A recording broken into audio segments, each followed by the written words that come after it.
All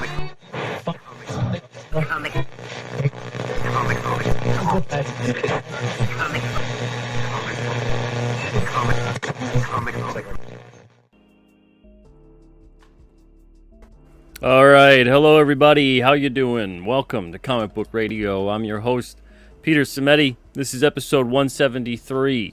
I'm going to be talking tonight with you guys, all by my lonesome, about anthologies.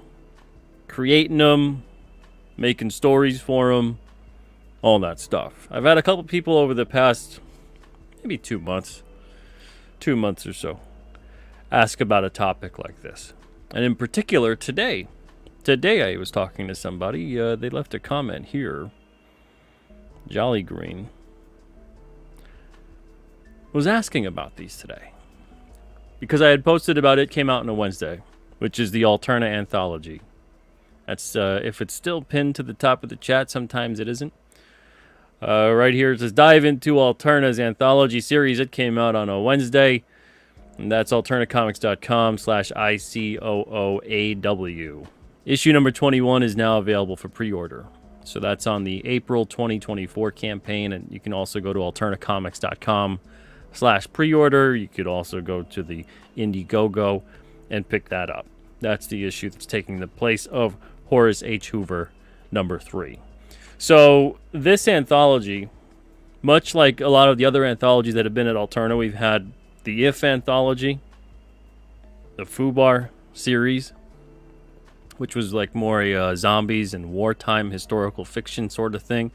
The If anthology was always about different themes. So 2015 had sci-fi, 2016 had superhero, 2017 had crime, 2018 had horror, and that was the last year for that. And then in 2019, or I should say 2018, we actually started, It Came Out on a Wednesday. And that kind of took over where If left off.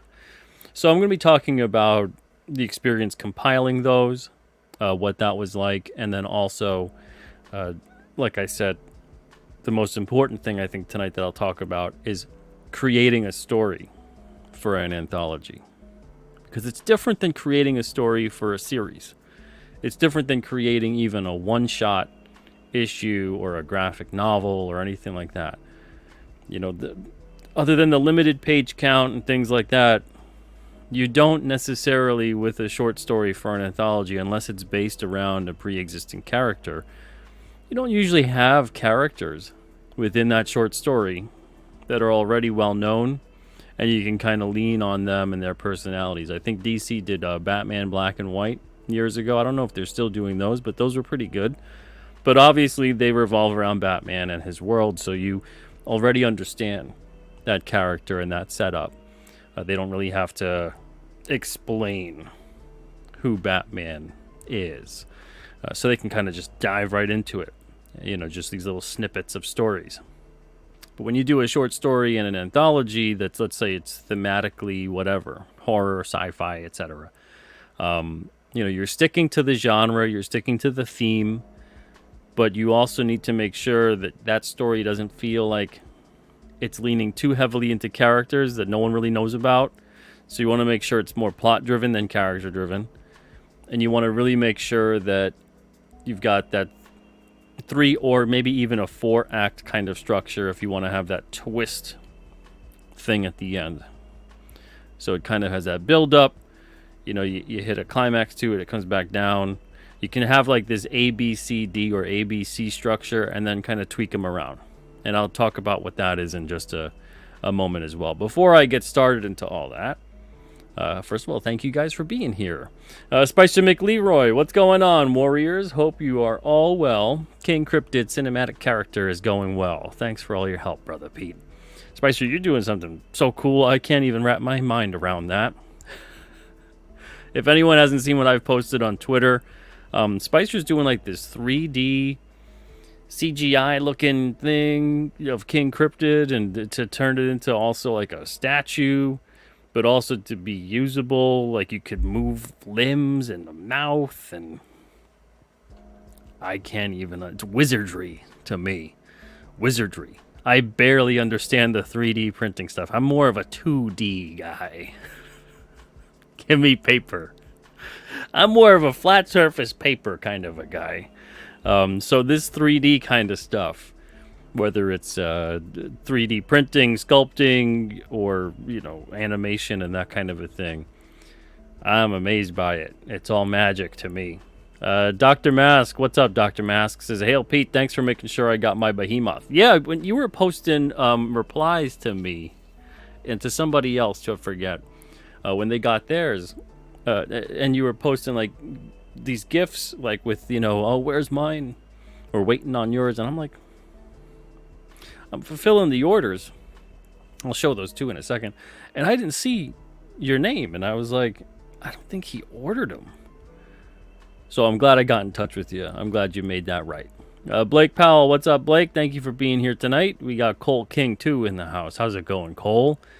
We got Blast Beat says, I'm home early. My comedy show got canceled because of South by Southwest. Aw. I'm sorry, but I'm glad you're here. Eliza Barr, what's up, Eliza Barr? Dr. Matt says, the link is there, but not pinned, though. Man, I swear. YouTube done me dirty.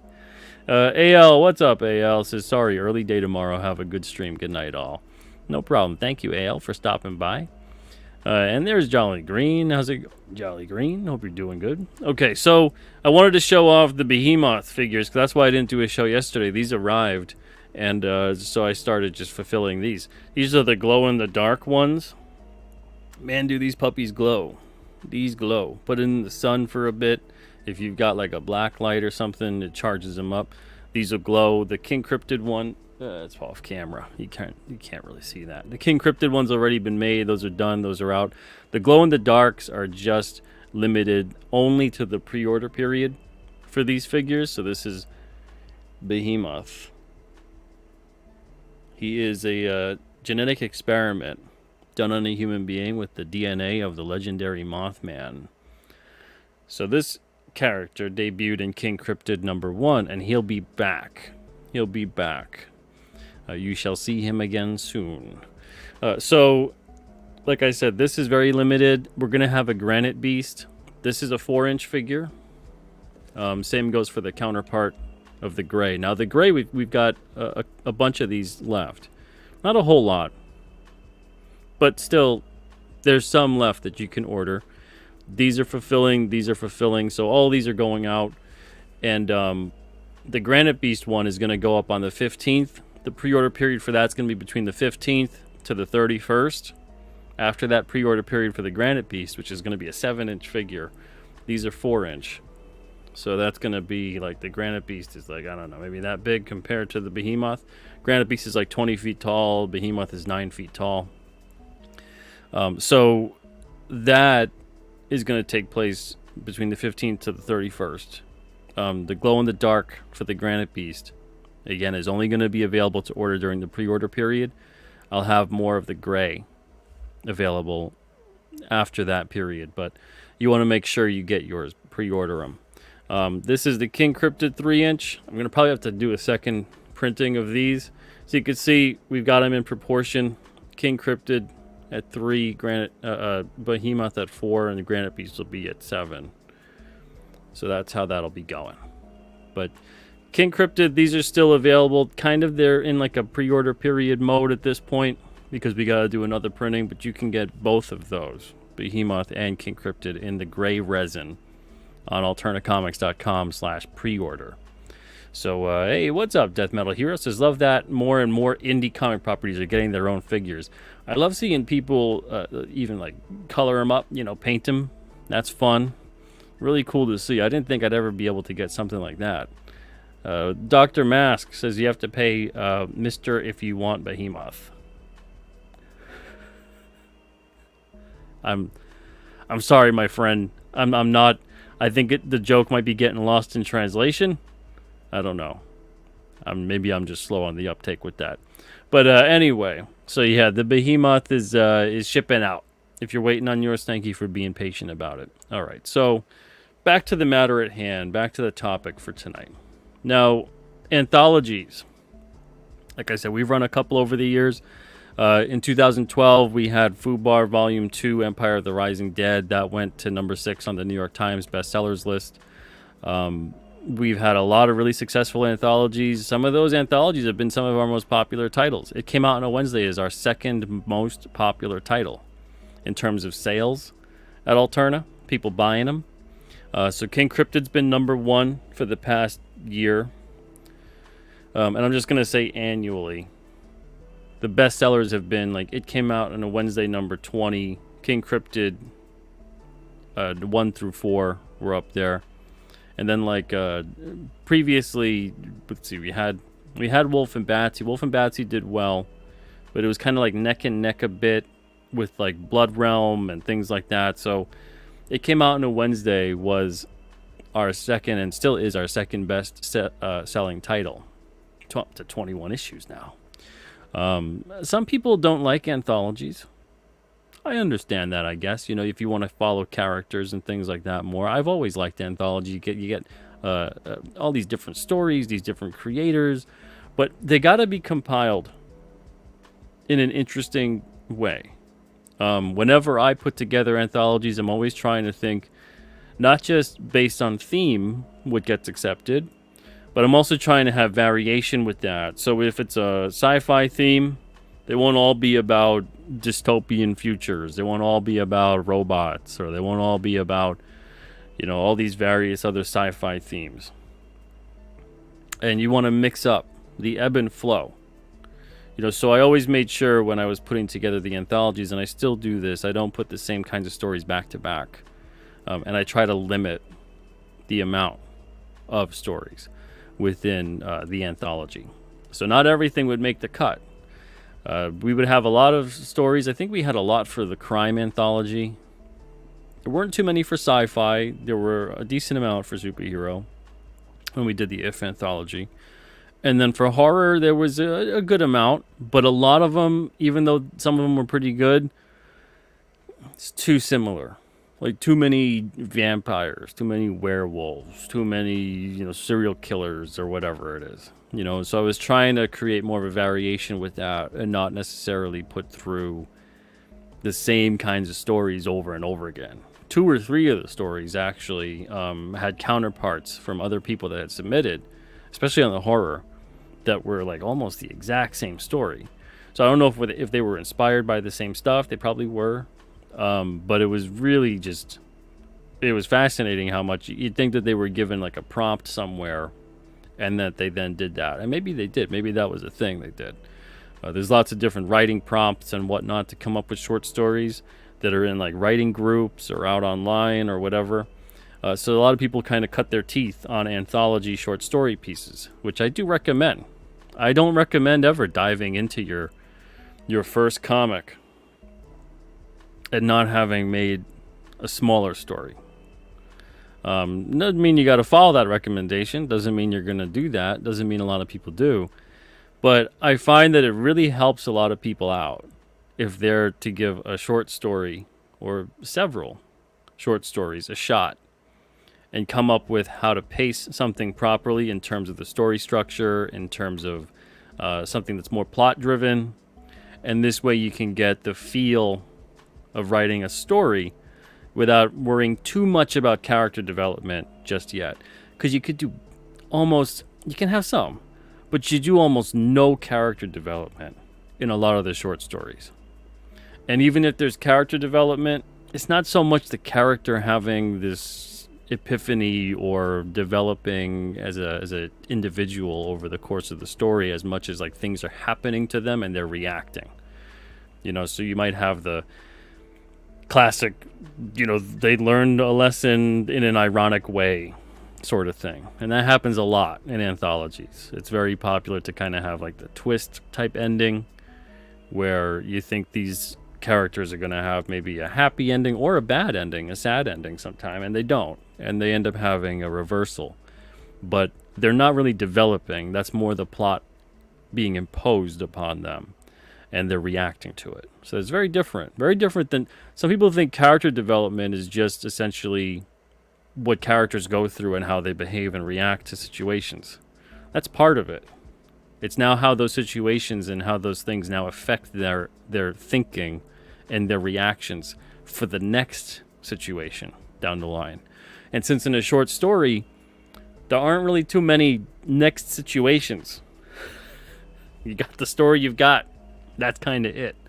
Now, there are short stories within an anthology, like it came out on a Wednesday. We've had stories where sometimes they continue, and there'll be, several of those things with those characters. And then sometimes it may be like split up. So sometimes people will put in an anthology series a story that is almost like a mini series within the anthology. That's something too. There's anthologies out there that have done things where it's an ongoing within the anthology. And then you can really kind of have this character development play out. That's different than what I'm talking about in terms of this short story with pretty much little character development. It's mostly about plot and the genre at play.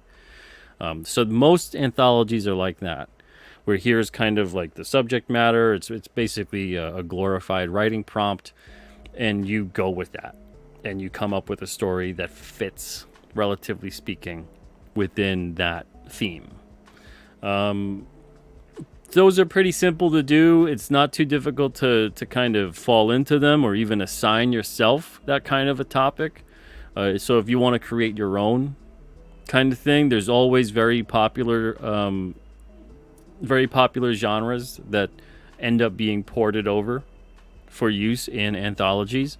So if you wanted to have like a story ready to go, if you're doing this for yourself to learn, to kind of collaborate, to get your experience, get some experience under your belt in terms of creating and getting a story together, and even just seeing if you want to make a comic.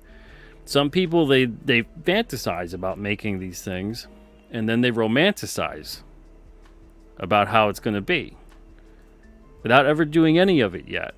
And then it comes time to do it, and it gets real, and it gets tough, and it's a little harder than they thought.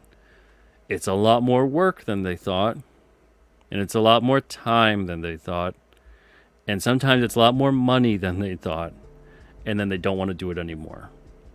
So it's a good idea before you get into the realm of making your own series or anything like that, even going to a crowdfunder for your first ever thing, your first ever comic. It's a good idea to make some short stories, to get something into an anthology, or even, hell, come up with your own anthology. And then get a bunch of other people together, and you guys can create something along those lines. Now, sometimes people get really weird, and they throw insults about people who do anthologies.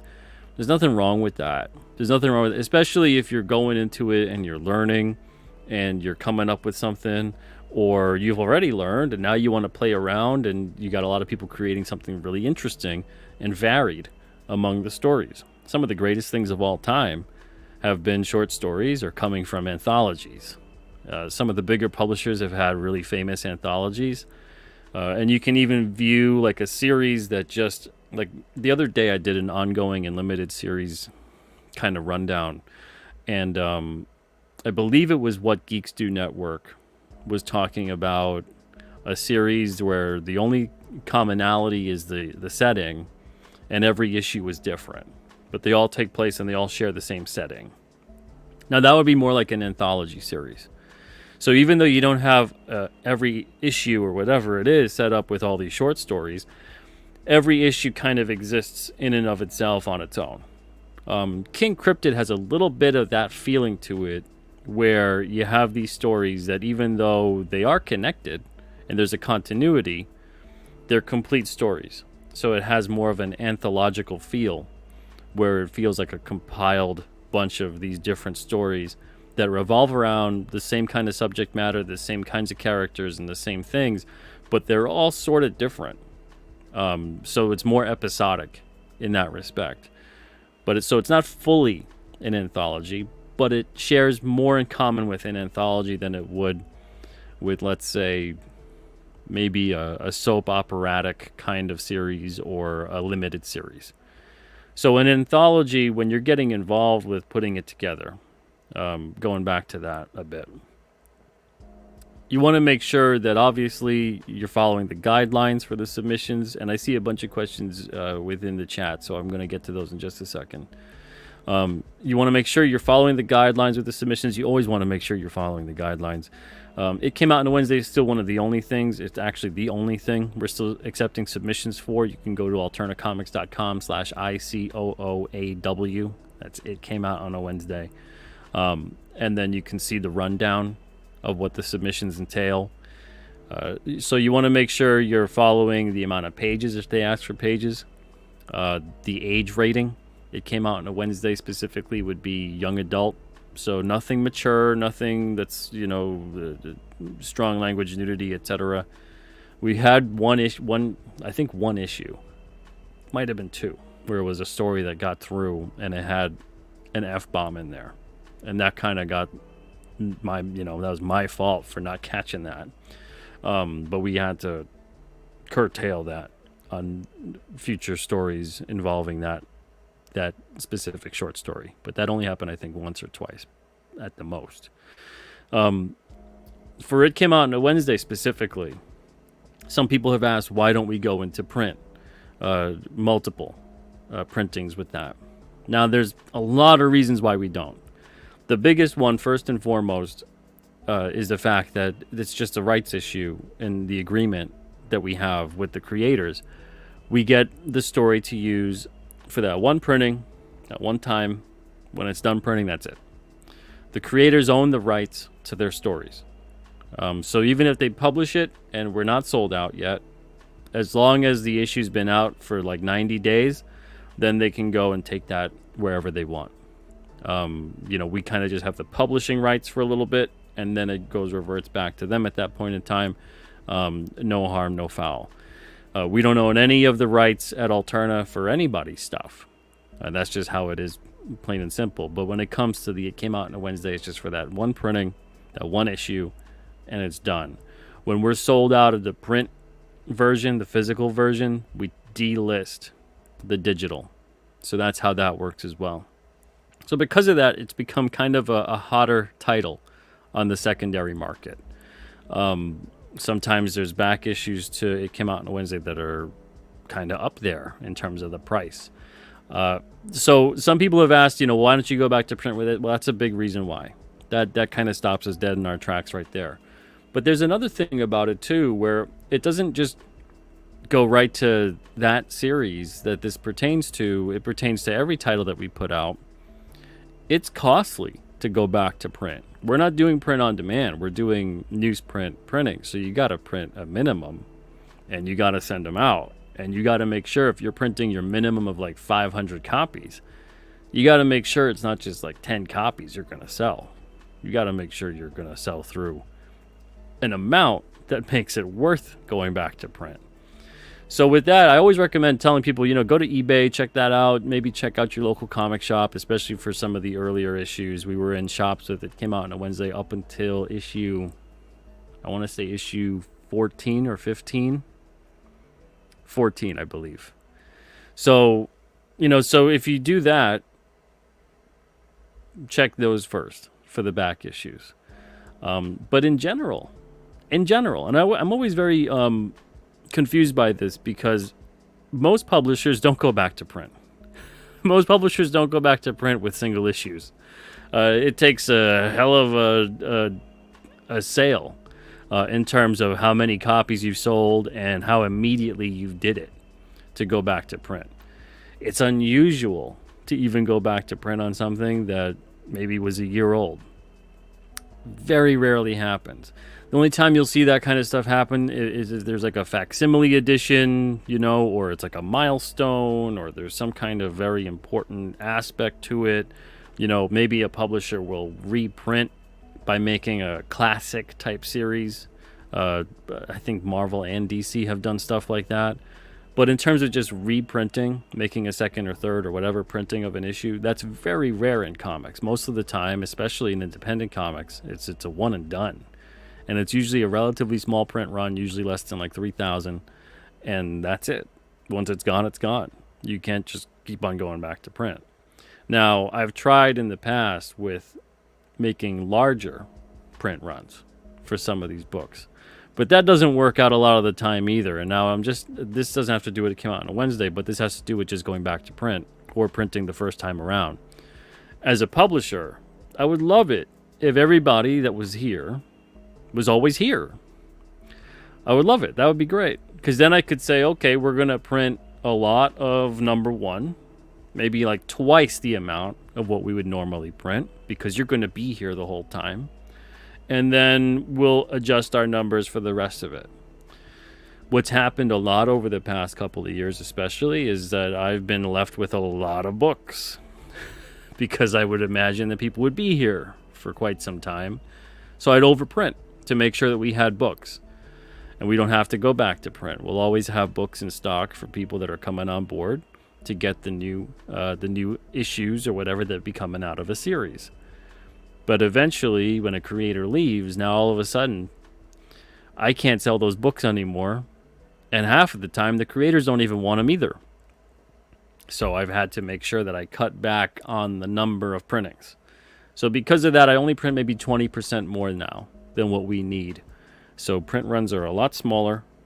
And that means that also, if you didn't pre-order, and I always encourage you to with Alterna, if you didn't pre-order and you wait, like, let's say a year or two, sometimes people do that. They come back in a year or two and they buy up whatever they might have missed. You might end up missing out on some books because some stuff might sell through. Right now, it came out on a Wednesday. We got a couple different issues that are close to selling out. So issues 1, 2, 9, 13, and 14 are sold out.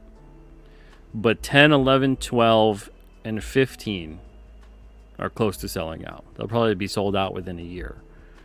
So I recommend if you don't have those issues, pick them up right from the site. The other issues, we still have a little bit more. Maybe there's about 2 years worth of stock for them. But with everything at Alterna, the shelf life is kind of short. So you want to make sure whatever you want, make sure you get it right away. And the pricing is pretty affordable, about $2 an issue. There's not reason really to wait. So that's just the rundown in terms of going back to print, what my justification is, what my mindset is on that. That doesn't have to do with just anthologies specifically. But people have asked for, like, maybe putting them together, put all the issues of it came out on a Wednesday together. That's not possible. So make sure if you do like that series, make sure you pre-order those issues. Make sure you get them when you see them. Don't wait on them. So the next part is creating a story. Now I'm going to dive into that a little bit more in just a second. So let's see here. I want to make sure I'm answering some of the questions you guys might have and acknowledging your comments as well. Let's see. Dr. Mass is just saying I didn't pay, so I wasn't going to get... Oh, okay. Well, thank you, man. Eliza Barr says, we need more zombie anthologies. Do you? Do you really, though? Well, if you do need more zombie anthologies, have you read every Fubar anthology? There's like 6 of them, maybe. And I think they might scratch that zombie itch that you've got. Wayne, what's up, Wayne? And you could probably find those on Amazon or eBay, that kind of a thing. Kevin Thomas, how's it going? Says, what's up, Pete? Love it. Came out on Wednesday. How did you manage to get Mike Dringenberg for issue 19? I really liked his work on Gaiman's Sandman. That was just that's just part of the submission. People will come in and that'll be that. So, you know, it's not really anything that I go out there and I specifically, I'd say 99% of what gets put and it came out on a Wednesday is through submissions.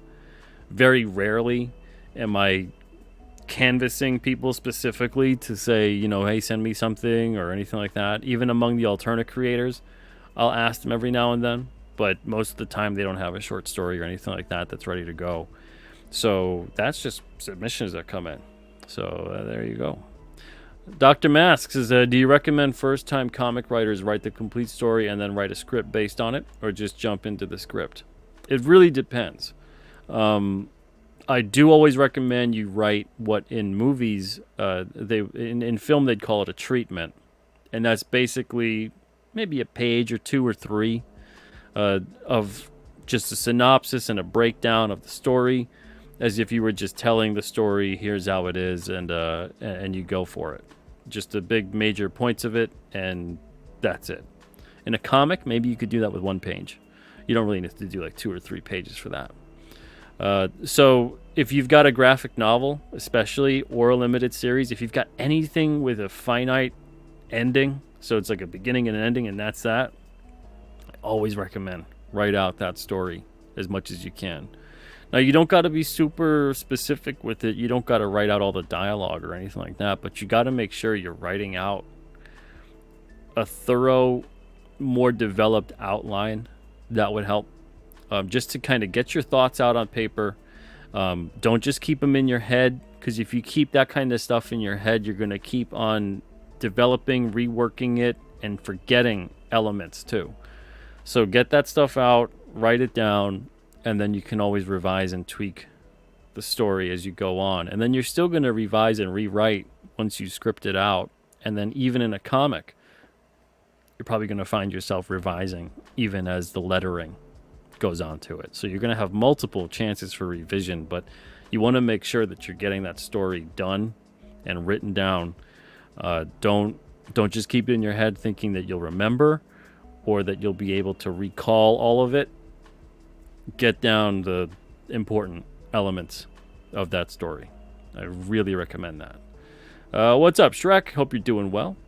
Says, I'm still awake at this ungodly hour for a change. Which is strange, but not that strange. Actually, it's not that strange at all. Because yesterday, this would have been 9:35 if you're in a state with daylight savings time. I personally love this time of the year. I think what they should do is put it forward another hour when we get to the time that we usually go back an hour. Put it forward another hour and then leave it forever. I love if it'd be 10 o'clock at night in the summer when it's dark and like 6 o'clock in the winter. I would love it. Anyway, I digress. Comics for Life says Sergeant Rock was kind of an anthology despite having a central character. Yeah, it's stuff like that. It's that's kind of what I'm talking about with like King Cryptid 2. You know, Action Comics for the longest time. Detective Comics, same kind of thing. Very anthological feel to it. Paul, what's up, Paul? Says most great genre fiction writers started with short stories and periodicals. Absolutely. When the work was good and consistent, an editor would usually approach them with the idea of a book. Yeah. It's such an important developmental tool for a storyteller.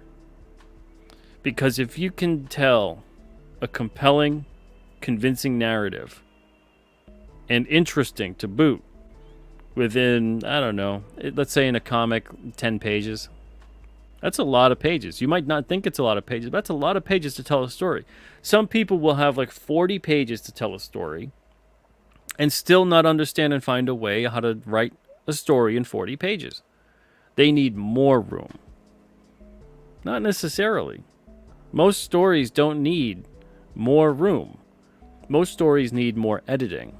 Most stories need more condensing and whittling it down to what is absolutely vital and important. That's what most stories need. When now you have a story that you have so many more pages or more issues or more parts or however it is, it's important to not just take one story and like a big thing of like bubble gum or cheese and just stretch it. It's important that you have what you have and then you're building onto it. You're building onto it. So you're more building a house or building a building. You're more doing that as opposed to, you know, and here's some different rooms. Here's a new backyard, and now you developed a new wing to the house. And, you know, so this is your story, and you're building that foundation, and everything else is on top of it and making it even better than it was before. But if you're just taking... It's the equivalent of doing that, and that's the proper way to do it. than it is to say you've got your one room and you're going to fill that room with everything you possibly conceivably can fit in it. So now what you're going to have, instead of like this one big beautiful house that keeps getting more big and more beautiful, and you keep on adding additions to it, you're going to have this tiny, cramped, little confusing mess of a story instead of a big, expansive, beautiful mansion of a house / story. So it's that kind of a thing where, if you can, just like in a room, utilize space effectively, utilize the space effectively for your story. And unfortunately, too many people kind of try to cram every single thing. It's like in any kind of a cartoon where you see like the person cramming everything into the closet, and then they gotta they shut the closet door and everything's gonna fall on them and that kind of a thing. People do a lot of that with every single thing they cram into that closet is an idea, and they go, that's just cram it all in there, and then just close the door on it.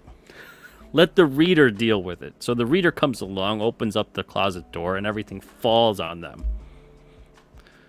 Why do that to your poor reader? Don't do that. Have it nice and organized and use that space effectively. And there's a lot of storytellers out there that do that, but there are quite a few, if not maybe more, that don't utilize that space effectively. They have so many great ideas and they want to cram them all in to that issue or whatever it may be. And sometimes a lot of those ideas don't matter. They have no service to the actual story, to the characters involved or nothing. They're just like, it's extra fluff that doesn't need to be there. It's just crap. It's just additives. Make a really good story and focus on that. You really are forced to do that when you write a short story. NXerd, what's up, NXerd? Thank you for being here. Justin says, Pete, is there a way to add the New Moon special to an existing order that I have on Alterna? Yes, so what you could do, if it's on the website, just place the order, and then I'll, actually, you know what? I'll get back to you on that. Because there's a new thing now where I think I can actually add to your order. I can edit it and add it from the whatever that is, the dashboard. So I'll get back to you on that. Don't do anything just yet.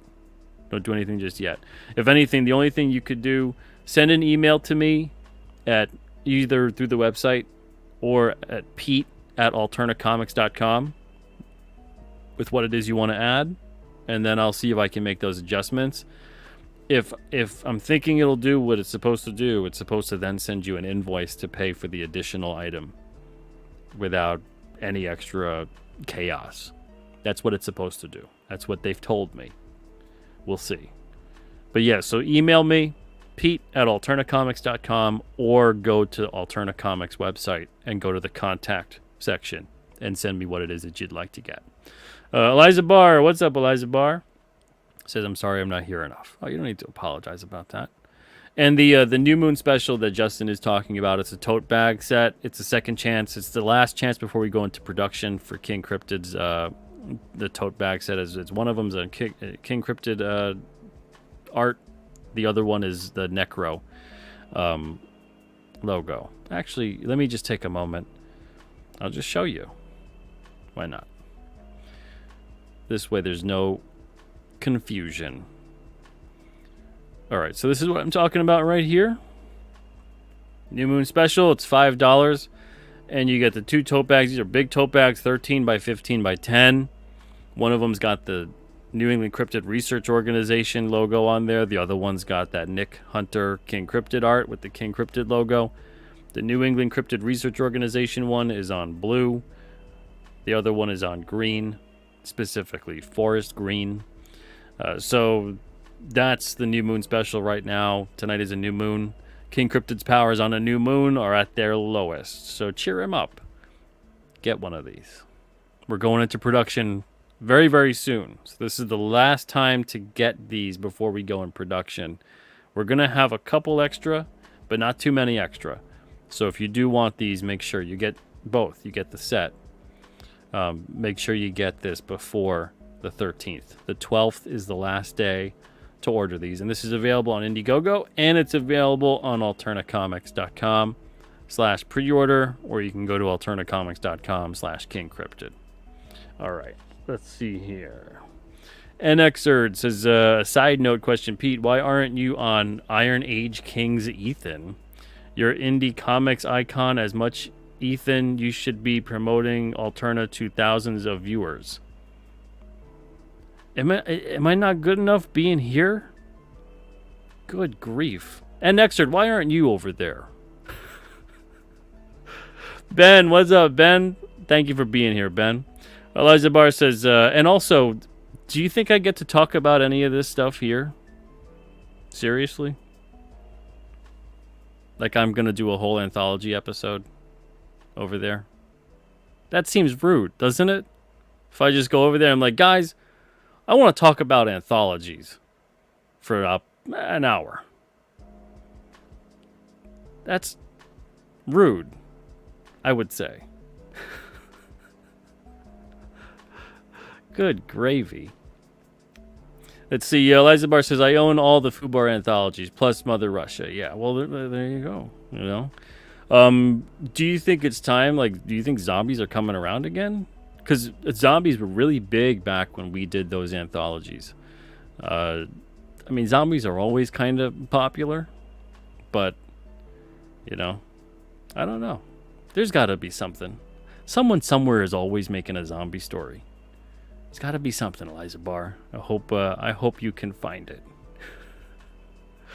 I haven't gotten any zombie stories for it came out on a Wednesday. Could you believe that? It's a horror sci-fi fantasy anthology. I haven't gotten any zombie stories. I think what was it? 21 issues now. I don't think we've produced one full-fledged zombie story. Maybe like one that's like flirting with the genre. But yeah, that's interesting. K-Pop says, I need more witchy books in my life. You need more witchy books? There's witches in King Cryptid. Check out issue 7. We're going to develop that storyline further. So go for that. Dr. Mask says, yeah, writing is rewriting. That's the old adage, 100%. And Exer says, you're way too underrated with the love of comics you have and the insights you have. Who's underrating me? And Exer, where is this coming from? Where am I underrated? I don't think I'm underrated or overrated. I think I'm exactly where I should be. And Exer says, Lore Forge is great. Open source software. Get out all your thoughts and outlines for your stories and world building. I mean, hell, you know what's great too is pen and paper, and also just writing them down and like Notepad on the computer or Word or whatever you want to use. But get it out there. Get it down. Write your thoughts down. Some way, shape, or form. Don't just keep them floating around in your head. You know, they're in there for a reason, and they're supposed to be written down. Make sure you do that. Citizen Ronan, what's up, Citizen Ronan? Thank you for being here. Kevin Thomas says, more writers and artists could stand to learn from Will Eisner. You could say that about 1,000 times. Some of those spirit stories feel like a whole book in just 8 pages. Yeah, absolutely. What's up, Randy? Thank you for being here. Hope you're doing well. Spaceman is here too. Says, hey, Pete. A little late coming down tonight. Love me some comic book radio. Well, thank you, Spaceman. Appreciate you coming on down to join. Let's see. Justin says, okay, let me know and I can PayPal you. All right. I'll check that after the show with your message. And Exert says, I'm over here because you're over here. Well, then stay here. Why would I leave? You just told me to leave. K-Bob says, nice. Love King Cryptid. Thank you. Yeah, we got a witch. We got shamans, we got witches, we got dark magic throughout King Cryptid. There's a lot of stuff in King Cryptid. If you enjoy magic, and the variations thereof, you'll enjoy a lot of the different stories in King Cryptid. 10-8 says, I'm on it. I have an old story that I can breathe some life into. Good. Hell yeah, that's what I want to hear about. Okay, and speaking of, now when it comes to the more important part, More important than what the person making the anthology, compiling the stories and editing and making sure that things fit right and stories are up to standard, if there hopefully are standards of writing, art, lettering, etc. More important than all of that is the story. Creating the story is a whole different ordeal. Now, I touched upon it earlier. I'm going to do a quick refresher on that. You're not really doing character development, character-driven stories. You're focusing on plot. You only have so much room. You only have so much room on a page, but you only have so much room within your story. Usually there's a page limit for short stories. I'll reference it specifically for It Came Out on a Wednesday because that's my direct frame of reference. We take stories between 1 to 10 pages. Sometimes if the story's really good, I'll take a 12-pager, but I usually try to keep it 10 at a max. Now, when you have up to 10 pages for your story, you really want to make sure that you're utilizing that space effectively. You want to make sure that when you're getting into the story and you're plotting it out, it doesn't feel like you're diving into the middle of a story. Some people do that. It rarely works out. Now, we've got the A, B, and C. Sometimes there's a D. I'll talk about that after. The A, B, and C is usually what I would refer to as a 3-act type structure. Why A, B, C instead of 1, 2, 3? You use what you want to use. I'll use what I want to use. So you could do ABC. You could do BAC. You could do ACB. You could do CBA. You get the idea. And what I mean by that is that you're mixing up the various elements in terms of the story structure of how you tell that story. So usually the A is the setup, the B is the climax, and the C, the resolution, the conclusion. Sometimes you get a D in there, and that's a twist. And that's when you thought it was over, but it's not over. So usually there's ironic elements at play and things like that, something that's kind of subverting expectations for what was just previously established. That seems to work pretty well in a lot of anthology stories, but it could get predictably boring, frustratingly, sometimes pretentious, and the pattern can sometimes end up becoming too just everything that I just said. Now, that's not up to you to decide. That's up to the compiler of who's putting those stories in. If every single thing in your anthology, let's say you've got 20 stories in your anthology, and every one of them's got a twist ending, that's going to be, oh boy, look at that. Another twist ending. That's not going to be fun for the reader, so you want to make sure you mix it up. But that's not up for the storyteller to decide. That's up for the editor, the compiler, whoever's doing that. When you're telling your story, you mix up however you want to do that. Sometimes you can have the twist in the beginning. You can have the setup is kind of a twist setup that unravels and goes the natural course of events, and you didn't realize that the beginning was actually where you got, for all intents and purposes, you got lied to, and then you bought it for the rest of it. So you can play with irony in a lot of different ways with short stories. A lot of short stories go the ironic route. Some short stories, and you could do this effectively as well, they just go for like the super condensed storytelling of just like a single issue, one shot graphic novel, etc. And you follow that story act structure, dwindling things down to just what is the most vital, most important moments. There's been some really successful examples of that in the It Came Out on a Wednesday books. Some of them I put in there because I really liked what they were doing with the art or the design or the premise, or maybe the ending was solid but the premise wasn't as solid. Everything that gets in those books is there's a rhyme or reason that I decided why they went in there. But I'd say maybe half of them are perfect short story structure, anthology type short stories. So when you want to construct yours, if you're constructing yours out of nowhere, if you took a comic and you took pages like 6 to 16, take those 10 pages, or in that case it's 11, but we'll take 6 to 15, 10 pages there, taking the middle of it. That's going to be confusing. If you take 1 to 9, that's going to be confusing. If you take the last 10, that's going to be confusing. You want to make sure that when you're telling that story for a short story, that you're actually telling a complete and whole story. Sometimes I get submissions that come in for the anthology, and they're very, very confusing. They're not complete stories whatsoever. There's elements that are all over the place, or they'll really rely heavily on character development, but it never goes anywhere. So the plot never goes anywhere. It's just always, it turns into a character within, a room sometime, just thinking about their life. And I get where you might be going with that, but if nothing is progressing in terms of the plot, and it's just a character being very introspective, it's going to get boring, it's going to feel tedious, and then when it ends, the reader's going to feel like, I don't even know what I just read. So sometimes there's people that put together stories that are like that, and it's really important to get away from that.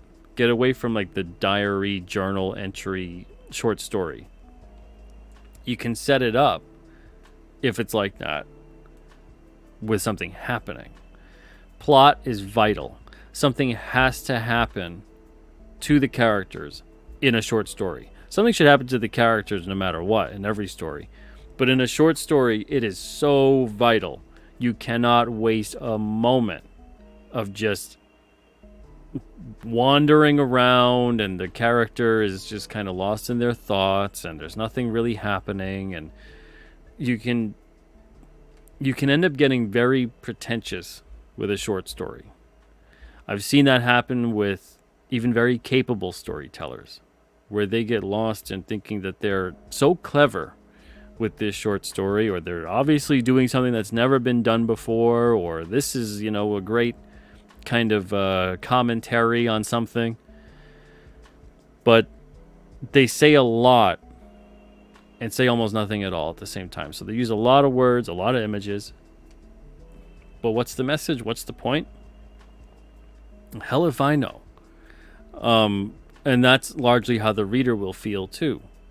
So it's really important when you're making that short story for an anthology that you not only take into consideration, obviously, the requirements on a submission, the genre that you're working in, but you also understand the structure in which you're telling that story. Like I said, there's a lot of different ways you can go about it, but you have to make sure that that story is structured properly.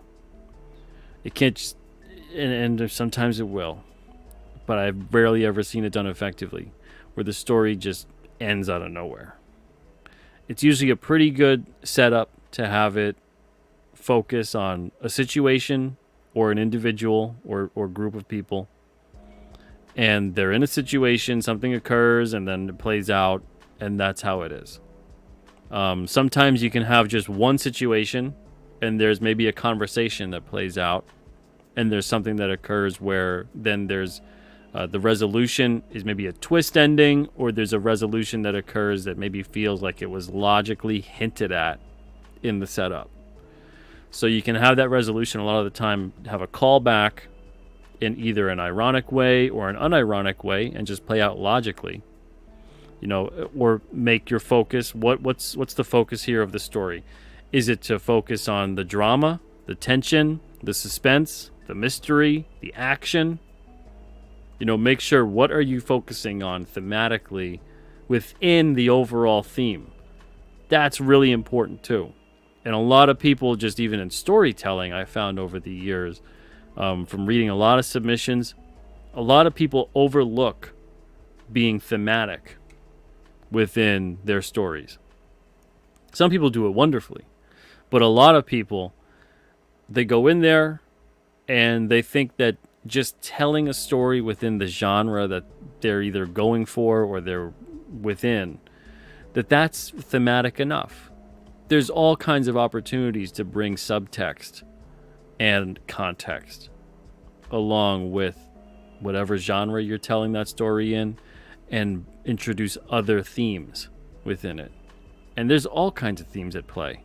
But you want to make sure your focus with how that story is being told actually has a point and a purpose and has clarity to it. To not have clarity in your storytelling and to instead choose to think you're being clever because you're being so convoluted and mysterious and you're being purposefully confusing and that's interesting is a rookie mistake. A 100% rookie mistake. Now, it doesn't mean you want to spell things out for people. That's different. You can be clear in your storytelling and lie through your teeth with the narrative, only to wallop them with the truth at the end, and vice versa. You want to make sure however you're telling your story, you're telling it in a clear, focused way. Not a confusing, jumbled mess. Think of it in terms of if I gave you a movie or I gave you a comic. Let's stick to comics. I give you a comic book and I cut up all the pages. And I say, so here you have all these jumbled pages.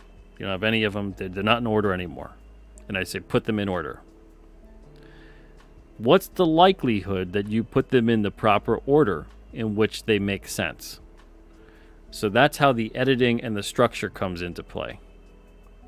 Now, sometimes you can rearrange those pages and still have an effective story that's not confusing, and maybe sometimes it's even more interesting. Some people actually do that when they write out things. They write out the scenes, they jumble up the note cards, and they put them down, and then they have, these note cards in front of them, and they can kind of lay out scenes and whatnot. That's another way that a lot of writers can utilize something, especially if a story is really big. They get out the scenes on these index cards and then lay them all out, and they almost make like a card game for themselves, more or less. That's something that people do. Post-it notes, pieces of paper, whatever it may be. And then you can figure out the order in which the sequence will flow. So maybe you don't tell a linear story, but maybe you have a story with kind of more of an ebb and flow to it, and you work in some more mysterious elements, and you have the reader asking certain questions at certain periods of time. But at every single period of time of storytelling throughout your story, you have to make sure you're clearly telling and communicating what is here. Even if you're purposefully trying to, there's a big difference between purposefully trying to confuse the reader and confusing the reader because you think that creates a more interesting story. There's a difference. There's a subtle difference. And I know it might sound confusing. You might be like, Peter, how do you do that? Okay, so if you're purposefully trying to confuse the reader, if you're purposefully throwing them off the trail, you do different things where you have certain characters mention certain things, look a certain way, behave a certain way. You have certain scenes and settings set up that will maybe misdirect the reader. So as characters are talking, the next scene that transitions over, you feel like you're being pulled along to a logical conclusion based on the sequence of events. But all the while, you are purposefully confusing the reader. You're kind of sending them on a wild goose chase that they're not even aware of, because you have clearly told that story so that the reader never feels confused, even though they're confused in terms of the narrative. That's kind of the proper way also to subvert expectations. The improper way, or the bad writing way, would be you have a narrative, you have no hint at all of these characters doing anything outside of the frame of reference that you're given, and then all of a sudden the rug's pulled out from underneath you, and that character behaves a certain way just for the sake of making a surprise, of surprising the reader. It doesn't often surprise the reader, it often frustrates them.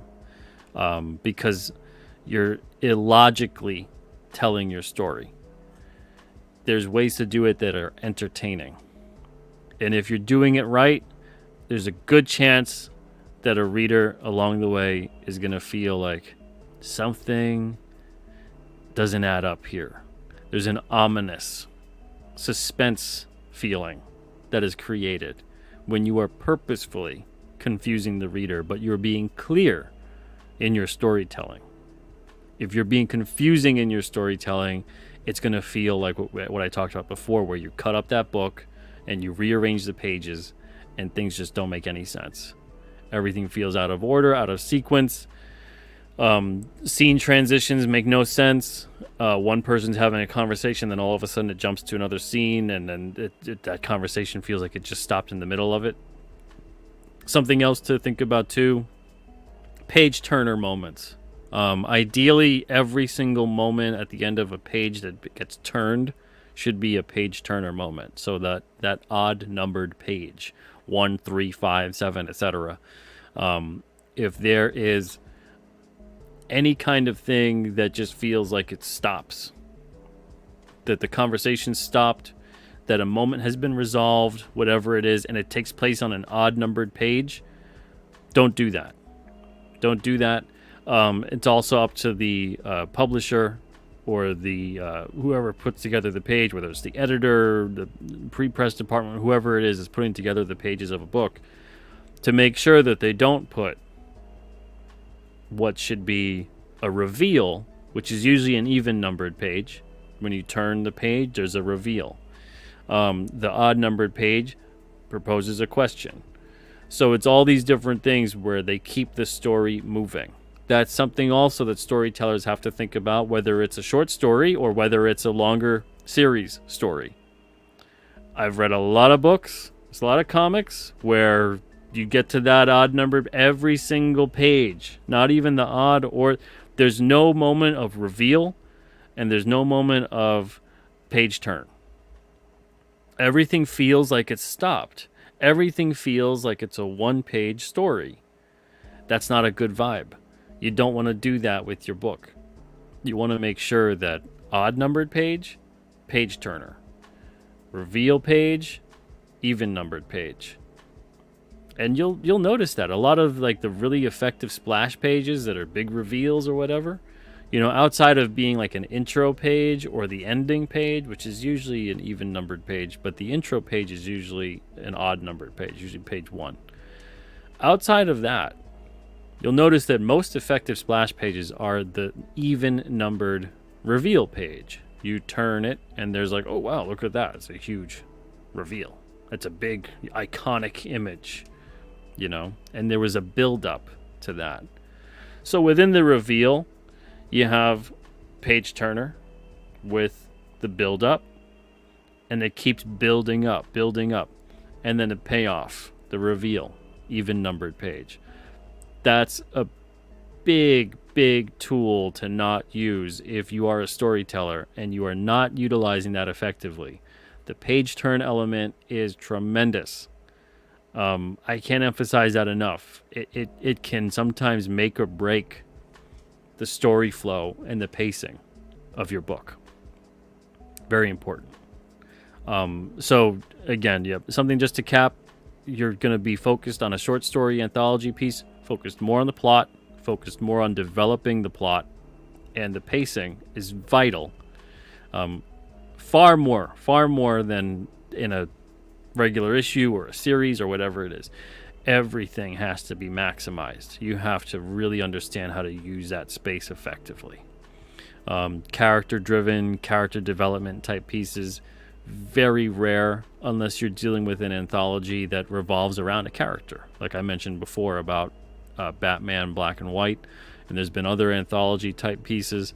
If it's an anthology series, someone in the chat had mentioned Sergeant Rock. I talked about how King Cryptic kind of has an anthropological, not anthropological, well, it kind of has that too, but an anthological feel to it. That is something that you can focus on character development while still utilizing effective storytelling to tell a specific story. Complete. But most, when they're thematic or whatever for an anthology and has nothing to do with a character, and you're coming up with your own characters. A lot of characters in anthologies don't even really have last names. Sometimes they don't even have first names. Sometimes it's complete narration, and you're seeing what's playing out, in very, very little dialogue. That's a very common anthology storytelling tool as well. So before I get into anything else, I'm going to see what's up with you guys in the chat here. See, Death Metal Hero says King Cryptid really is one of the best indie comics being published right now. Oh, thank you, man. I recommend it to everyone who loves good comics. I appreciate that, brother. Thank you. K-Pops is a really enjoyed 1 to 4. Thank you. Appreciate that. Let's see. We also have... yeah, Jackson 5. ABC easy as 1, 2, 3. Yeah, you guys do whatever you... if you want to do 1, 2, 3, and sometimes maybe 4, or ABC, sometimes maybe D, for your story structure, go for it. Paul says M. Night syndrome. It's a writer's disease similar to JJ's disease, where you only ever develop a pitch and wing the rest. Yeah, M. Night's got his twists. JJ's got his mystery box. Some writers have their MacGuffin. Some writers have their... it runs the gamut. It runs the gamut. Death Metal says short stories are kind of like writing haiku. You've got a limited amount of space, and you've got to tell a complete story within it. Got to get rid of everything that doesn't serve the core of the story. Absolutely. Yeah. Sometimes I've seen submissions for short stories that have come through where there's too many confusing elements. And what I mean by that is that usually they're throwing in like lore that makes no sense to the story that's here right now. There's characters that are just there. They play almost no part in what's occurring within the plot. And then I'll write back sometime, and I'm like, is this in the middle of a series you're doing? Because it feels like it's in the middle of an issue. And it always is. It always is. It's just they took a chunk of an issue they already have done, and they sent it in. And now sometimes you could do that. Sometimes there's stories that are structured that have a scene that could work as a short story. But most of the time within the larger narrative of a single issue or a graphic novel, you can't really isolate 8, 10 pages and have it make sense unless you do editing to make it make sense. So there's ways to do it, but most of the time people don't take those extra steps to edit that piece, because sometimes they're also looking to have it be like a preview sampler for their larger issue. That's not going to really fly with it came out in a Wednesday stuff. I don't want people to read something like that, get really confused, and then go, I don't know what that is. Sometimes what really works, if you've got a story that's got a good setup, where they set up, the first 8 to 10 pages is, here's what happens, this character's in this situation, and then this pivotal moment occurs, and this character wakes up and they find themselves in this new setting or whatever. That can really work for a short story, to have that ending. That's not a resolution, but it is a conclusion. And then the next things to come, it's up to the reader. You can use your imagination with that. So it doesn't always have to be a complete resolution in terms of what's been established, but it does have to have a feeling like something has occurred, and now it either ends with a springboard where you, the reader, take it away with your imagination, or maybe it's a to be continued, and the next part will be told in the next issue of that anthology.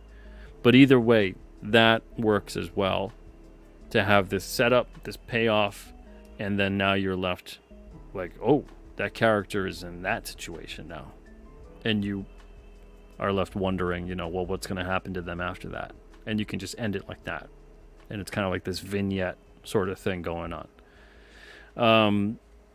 Paul says, economy of words. Read Narwhal's Comics, very tight dialogue, more communication through expression and gesture. It's a visual medium, utilize it. There you go. Comics for Life says, if one were to submit a story for your anthology series, is there a page count limit? So you could do 1 to 10 pages. 10-8 Comics says, the delete button is your best friend. Once we started filming a screenplay and in editing, realized we didn't need a third of the dialogue, probably more. That's largely why even when I put together my scripts for King Cryptid and I send them out to the artists, I don't even bother putting like 95% of the dialogue and any of the captions in there. I'm just focused on telling the story to them. And on pivotal moments, I'll give them an idea of like, just so they can get an expression and a mood of like, here's an idea of what the dialogue would be like, of what would be said by this character. But the exact dialogue is never really within the script. And if anyone wants to even see the script, I always have the scripts on the campaigns for purchase. On the last campaign, 1 to 4 was on there. And they're like $10 and I sign them. And then on this campaign, 5 to 9, you can get the script. It's the exact script that the artists get. So even if you're an artist and you want to kind of try to see if you can work through some of what my scripting process is like, every artist I've worked with seems to enjoy it. It's a nice experience where they get a lot of freedom to tell the story visually how they want to tell it, and then I come back with any revisions and any kind of elements that maybe need to be adjusted or refocused, and we have more of a collaborative effort, and we tell a story, I think, in the best possible way, instead of me dictating how it is through my writing. They're able to put something with their art, and then I can come back with here's a revision or so, and then they come back with theirs, and you kind of make something together. Let's see. Hey, Edwin, what's up? Thank you for being here tonight. Appreciate you being here. Death Metal says, confusing the reader like that is dishonest storytelling. You're essentially pulling the rug out from under your audience. Yeah, exactly. Yeah. Comics for Life says, the Twilight Zone was great at surprising people in a masterful way. Yeah, you know, there's a lot of, man, I miss TV anthologies especially. I loved them. You know, Tales from the Crypt, which obviously based on the comic. Outer Limits. There's Night Gallery. What was it? The Amazing Stories back in the day. Various incarnations of the Twilight Zone, but obviously the most loved is the original. There's, what was it, Thriller was one. Alfred Hitchcock Presents. There's a lot of horror mystery. Really works well for anthology. But I miss seeing those, you know, and we don't really have a lot of that stuff anymore. I know some people say like Black Mirror and things like that. I've tried getting into Black Mirror, and it just feels like I should just watch the other stuff I like instead. Apologies if you do enjoy that anthology series. I don't mind it, but there's stuff about it where I feel sometimes they're trying too hard to get a point across. They could use a little bit less of a ham-fisted approach. Paul says, I heard that for Promethea, Alan Moore specifically asked where the ads were placed so he could arrange the narrative properly. Crazy old wizard knows his stuff. Yeah, I mean, if that's always a good thing to even specify. If you're a writer that knows what you're doing and is really like, this has to be like this layout. So make sure that is an even numbered page. Make sure that is an odd numbered page. And that is definitely something that every now and then I'll get that direction from creators at Alterna. But for, I'd say, 90% of the issues, I take it upon myself to like, okay, here is a new scene that's starting. So we'll put that, put an ad over there and put that as an odd numbered page for the most part. If it's a reveal, a splash page, that'll be an even numbered page. Let's see. What's up, Duke? Duke Leto. How's it going? Citizen Ronan says, I hate that when things feel like they're just thrown in. Yeah.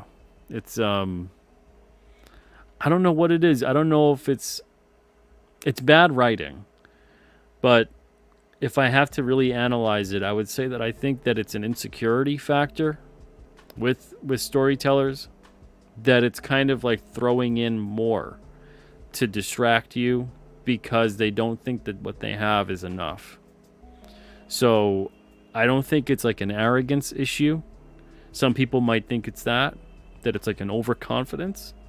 I think if you dwindle it down further enough and you psychologically analyze that creator when they're just throwing stuff in, I think it's a self-esteem problem. I think it's an insecurity problem. I think it's a they don't feel the story and the characters and the plot they have is enough problem. So I feel like they're coming from a place of lack as opposed to a place of abundance. And if they come from a place of abundance, they'll realize focus more on what's there and what's important instead of what isn't. And you could just kind of boil that down to life. But when you have these storytellers that come in and the whole issue feels like a mess, a big jumbled mess, there's so many things being thrown at you, there's so many different situations that are there, there's characters that have really almost nothing to do with anything, they don't matter, and they're given all these different moments. These all eat up the pacing, the story, the flow, the tension, the narrative, all of it. They all chip away at that. Be more confident, because that's the thing, is if you're confident in the narrative and the characters you have and the scene that's there, you'll stick to that. You don't need to go all over the place and trying to find something and you're just like, I'll throw this in there and maybe they'll like that. Stick to what you've got, focus on that, and you'll have a more interesting story, a more focused story, and a story that's a lot easier to not just enjoy the first time you read it, but you're going to be able to build it up effectively enough that people can actually go back in there, reread it, and find things they might have missed the first time because they were so engrossed in what you had going on, because you were focused with your story. Death Metal says Tales from the Dark Side was one I really... Oh, Tales from the Dark Side, yeah. That's a great series, too. How could I forget that? I've got that whole collection. Yeah, tons of them. Tons of them. They just don't make them anymore. I don't know. It must have been a great experience too for the writers and the actors and everybody else that was around to be able to be a part of that, because you could have all these different things going on within your career and be seen here, there, and wherever else, and have all these different things to build up and play these different characters and almost kind of use it as like a portfolio. Whereas now it just feels like it's series after series, or big budget movie after big budget movie, or whatever it may be. I love the anthology style, and you can get people in there and maybe they play a character that they never really would get a whole movie to play or something like that, but you could do it. And I love the comics the same way, is that you could have all these different creators in there telling all these different kinds of stories. I love the variation of it, and you could have these interesting things going on where maybe, in a series, maybe you're just not a fan of a certain series or a certain character or whatever it may be, but if it's like a horror or a sci-fi or a whatever type of anthology, it's got a bigger genre theme, you can play on a lot of that stuff. And you can actually get a lot of different creators in there and have a lot of fun with it. And as a reader, I always think that's fun. I love seeing them as a publisher because I love looking at that stuff, and you can discover a lot of different people, a lot of different artists, especially, and I've found a lot of people will find creators to work with through anthologies. So if you look through, like, it came out on a Wednesday, if you're looking for an artist or whoever to work with, if you're a writer, let's say, pick up the Foo Bar anthologies, pick up the If anthologies, pick up, it came out in a Wednesday series. You're going to get a huge variation of talent. And then maybe you find someone to work with. So there's a lot of different things that anthologies are unbelievably useful for. But yeah. Citizen Roan says, I wonder how many people do a proper outline. Yeah, I wonder too. And An excerpt says, Sith Lord Pete, your underconfidence is your weakness. Exactly. Focusing on everywhere, like you're gonna focus on what you think about all the time, and that's what's gonna come to life.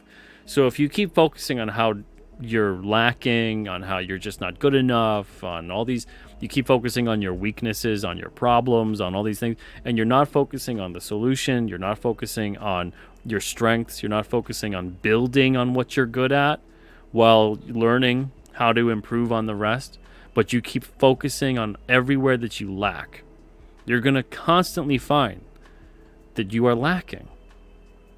And why? Well, because you're always focusing on that. If your focus is more on your strengths, you're going to find that, wow, there's a lot of good here. There's a lot I can work with. And everyone's got strengths. Everyone's got weaknesses. But if you keep focusing on your weaknesses and you never acknowledge your strengths and you never work on improving on what you're already good at and you never work on getting better at those things, getting to be the best at where they're at. There's too much emphasis nowadays, I think, on trying to become jack of all trades, master of none. And that just gets you in a constant position of feeling lost and insecure. Try to focus, and this is the same thing I do with when I get people to work with, and a lot of people do this too, not just me, but when I get people to work with me on King Cryptid, I try to get artists that I play them up to their strengths. Why would I want to have someone come in on the book drawing stuff they don't want to draw, they don't have fun doing it, they don't do it well, every single thing's a battle, every single thing is just a nightmare experience for them? Not only is that going to be a bad experience for me and for them, it's going to be a bad experience for you, the reader, because you're going to read this the whole time going like, why did they do this? Why did you? It's a whole big world out there. Why didn't you get someone who's good for this kind of story? And conversely, why don't you make a story that's good for this kind of artist? Or however it is, whoever you're hiring, whoever you're working with. If someone's really good at drawing horror and mystery and suspense, why are you going to have them draw an all ages kiddie book? If someone's really good at drawing people, anatomy, fantastic with it, very dynamic, right? You think of like superheroes and action and that kind of a thing. Why are you going to have them draw landscapes and architecture and creatures all the time if they don't really like doing that? So play people up to their strengths. Don't put people in a position to fail. Death Metal says they certainly don't make them like they used to. Miss those quality shows. Yeah, absolutely. Hey, Eric the Guapo, how you doing? I'm wrapping up very, very soon here. Adam Lawson, what's up, Adam? Thank you for being here. Says 233 watching on X is rad to see. Well, yeah, I mean, it's cool. It's cool. Thank you everybody for watching tonight. Really appreciate it. It's always a blast being able to have these discussions with you guys. I love seeing what you guys are putting in the chat. Really appreciate it. Rex says, I think I can draw a kitty book. Well, go for it, Rex. You draw the best darn kitty book you possibly can, sir. And yeah, I always enjoy seeing you guys here. Thank you guys for your comments, your questions within the chat. Really appreciate it. So yeah, this is the anthology episode. I'm sure this will be referenced a lot of the time. These ones that I focus things on, you guys often reference them, come back to them, and talk to me about them over time, and it's great to see. So thank you guys for allowing me to talk to you for an hour, almost an hour and a half, and I'm hoping that you enjoyed this episode. If you did, give it a thumbs up. Also, make sure you're subscribed. YouTube has been, or maybe people are just unsubscribing, but it seems like lately there's a purge going on social media. If you've been purged, if you are not subscribed, make sure you are subscribed and ring that bell for notifications if you're enjoying what's on the channel. Discussions like this topics like this, along with interviews with creators. That's pretty much what I focus on here. Other than that, every now and then we get into the paranormal and whatnot. That's a part of my interest set. But other than that, thank you guys so much for being here. Appreciate it. Death Metal Heroes is a great show, Pete. Love these discussion type episodes. I enjoy them too. It's always fun, especially with you guys in the chat participating. You guys always make it great. So thank you guys. I'm going to be back. Let me see. What do I got going on this week? This is a busy, busy week. I have, on the 12th, well, that's Tuesday, I'm going to have another show by myself. I'll be talking about editing. So I find there's a lot of people that are confused about editing. Some people think it's proofreading. That's a very small part of it. So I'll do an editing episode. On Wednesday, I'll be back with an interview with, my calendar is covered up. I can't see the name. Well, on Wednesday, there's an interview. I'll be back either way, Tuesday at 10 o'clock Eastern. I'll see you guys then, and I'll tell you who's going to be on Wednesday at that point in time, too. Until then, everybody, have a great night and an even better tomorrow. I will see you guys soon. All the best.